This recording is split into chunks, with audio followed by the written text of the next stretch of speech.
Yeah, it was fun to watch the video yesterday and grade it.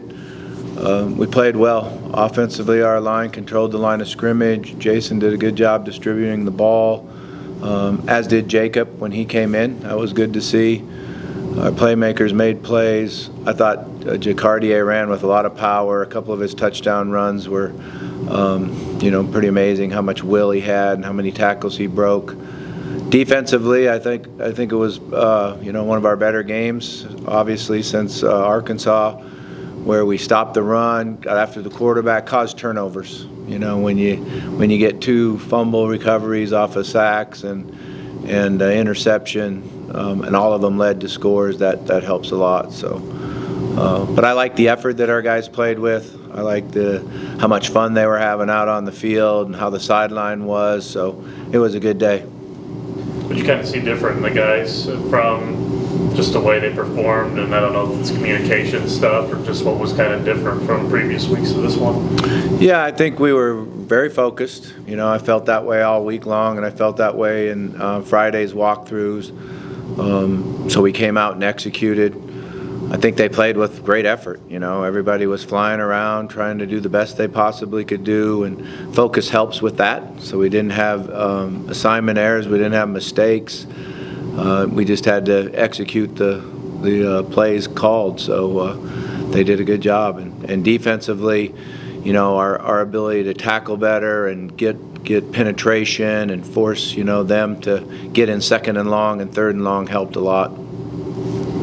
Jacardier was able to total, I think, about 73 yards in the first half. That's been what you've been talking about all season, being able to dedicate resources and energy to the run game for that sort of performance.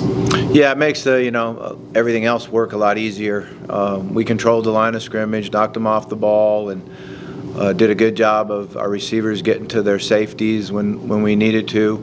And he broke tackles, and ran through. But it was well executed, the blocking schemes and the holes and the vision. He did a really nice job of. And then that helps us throw the ball down the field. So you hadn't had one of those 64-point performances in quite a while in your career. It looks like last time was Charlotte when you're at Louisville in 2016. Just what was working so well for you guys? Just kind of play calling. It seemed like you guys were pretty much able to get what you wanted. Yeah, it's similar to that game. We scored every possession in the first half in that game. I think Lamar scored them all. So he had 6 touchdowns in the first half. I do remember that. But, it's easy to call plays when you're executing and getting 9 yards on 1st and 10 when you hand the ball off, and quarterback's coming back in his progression. One's open, he hits him. If he's not, then he goes to number 2, finds the running back. Convert 3rd downs. I thought that was huge for us offensively, got back on track on our 3rd down conversions, and then got off the field with our defense on 3rd down. So, but it's easy calling plays when everybody's executing and the flow of it. We were better getting to the ball, getting lined up, getting the motions called.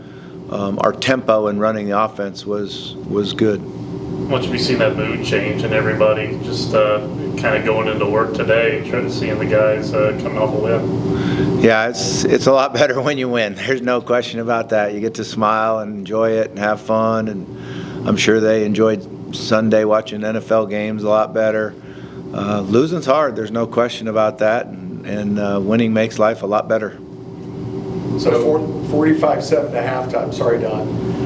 You get to come out in the second half now, and we got to see a number of players that we have not seen all season. You get to work a different quarterback in, different running backs, different receivers. How valuable is that sort of live fire opportunity to put those guys out there in a real game? Yeah, it's great. That's why you would like to have that game early in the season and be able to, get that experience for some guys. Because when you play the schedule we do, and every game comes down, to late, you don't get young guys in, you don't get experience. So sometimes the first time they're thrown in with the live experience is when someone gets injured, and then it's meaningful time. So it was good. We had the plan. We wanted to take the ball, go score, get Jason out of the game, get Jacardier out of the game. allowed Jacob to work with the one offensive line so he could get that experience and get a little rhythm going there, and that all worked out pretty good for us.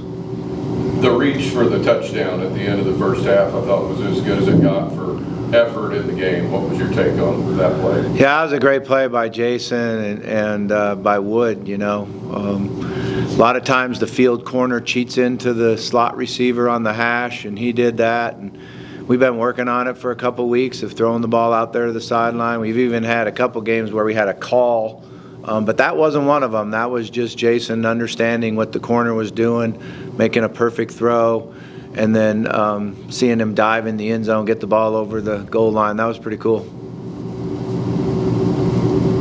We got a lot of guys involved. You know, we had the most receivers catch balls, and I think we had 135 yards after the catch. So it was a good day for our receivers. It was something they needed. Coach, how do you kind of motivate the guys going forward these last few games? Obviously, the postseason hopes aren't where you guys wanted it to be, but usually when you come off a big win like this, it's kind of a blowout. You're building towards something big. What are you guys building towards right now? Yeah, to win the next game. You know, that's one thing that we want to finish strong for this senior class. We feel like this group of guys have changed this program a lot, and we want to make sure that they go out winning, try to get a winning record for them, and finish strong, and go out and enjoy the games. You know, I think maybe I put too much pressure on them early, talking about, you know, competing for a national championship, going to the playoffs, and doing all that. And maybe we got a little bit too uptight and didn't go out and just play freely and enjoy the game, and that's what was fun on Saturday, was to watch how much they enjoyed it. Looking at South Dakota, just a team that's having the season that it didn't think it was going to have. Just what have you seen there? It seems like they have some quarterback controversy there. How do you attack just watching and preparing for both of those guys? Yeah, you know, they're playing good defense. They really have done a nice job playing defense, and the teams we're watching them against, they're not giving up big yardage. Guys are driving the ball and being able to score some on them, but they're making it difficult on everybody. South Dakota State, SIU, just about everybody they played. Illinois State, I think, was 12-10. So they've been playing really good defense. They're well coached on defense. They tackle really well.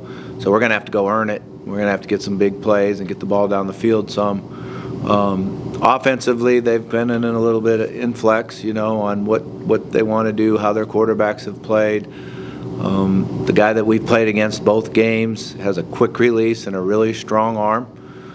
He didn't play last week. Last week they played the big left-handed guy, and he made some really good throws for him. Doesn't move and run as well as the other guy, but he really has a strong arm. So be interesting to see, you know, where they go, which one we're going to play against. That I'm not sure we know yet. Coach Ty Scott was held to one catch in the first half, got dinged up, didn't see him in the second half. How was he? Yeah, they wouldn't let him back in the game. You know, that's the precautionary that they do. And Ty's a very emotional guy. He came to me at halftime and said, "Coach, I'm fine. I'm fine. Tell him I'm fine." I said, "Ty, it's out of my hands, man."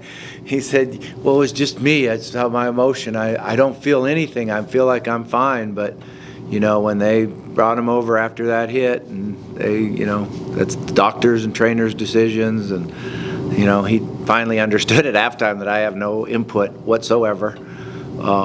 But he wanted to go back in, and I think he's feeling good. Yesterday he did some exercise without any, you know, setbacks, so he should be ready to go.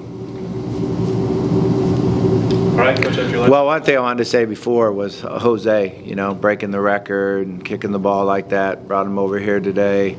But he's been stellar, you know, every game he puts the ball through the uprights and kicks it really well. So it's just great to see him be the player of the week and also set a record here, because he's done a lot for our program. That costume tonight? Am I in a costume tonight? Anything tonight? I mean, you go with the kids or What's tonight? Oh, Oh, okay. anything? I got nothing, man. I thought the grandkids would get you out there. No, but they'll be waiting to see what you do. That's all right. All right.